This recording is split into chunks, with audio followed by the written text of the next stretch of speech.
Good morning guys. ইদানিং ঘুম থেকে উঠতে একটু লেট হয়ে যাচ্ছে। দেখো আজকেও 9:30 বেজে গেছে, এখন ঘুম ভাঙলো সবে। কারণ রাত্রিবেলা না 2টো, 2:30, 3টে পর্যন্ত এক একদিন জেগে থাকি, ঘুমই আসে না। জানি না কেন, এটা হয়তো ফোন দেখার অভ্যাসের জন্যই হয়েছে। কন্টিনিউয়াসলি ফোন দেখলে তারপর নাকি ঘুম আসে না, এটা সবাই বলে। বাট এই হ্যাবিটটা আমি কিছুতেই ছাড়তে পারছি না। রাত্রে একটু শুয়ে শুয়ে ফোন দেখার এটা যেন অভ্যাস হয়ে গেছে।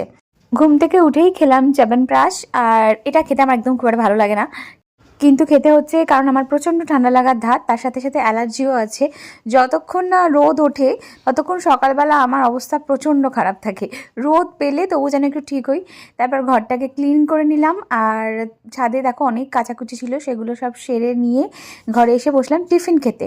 তো টিফিনটা বাড়ি থেকে আমি ওটসের রুটি এনেছিলাম, মানে মা করে দিয়েছিল রাত্রেবেলা, আর বাড়িতে হয়েছিল এগ তড়কা। তো সকালবেলা এটাই ব্রেকফাস্ট করলাম।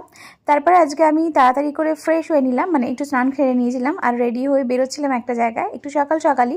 এখন বাজে মোটামুটি 10:30। কোথায় যাচ্ছি সেটা পরে বলছি। আর এই সোয়েটারটা আজকে নতুন পরলাম, কারণ রাত্রেও এক জায়গায় প্রোগ্রাম আছে, তাই সকালবেলাই এটা পরে নিচ্ছি, কারণ বাড়িতে এসে ড্রেস চেঞ্জ করার সময়ও পাবো না আমি।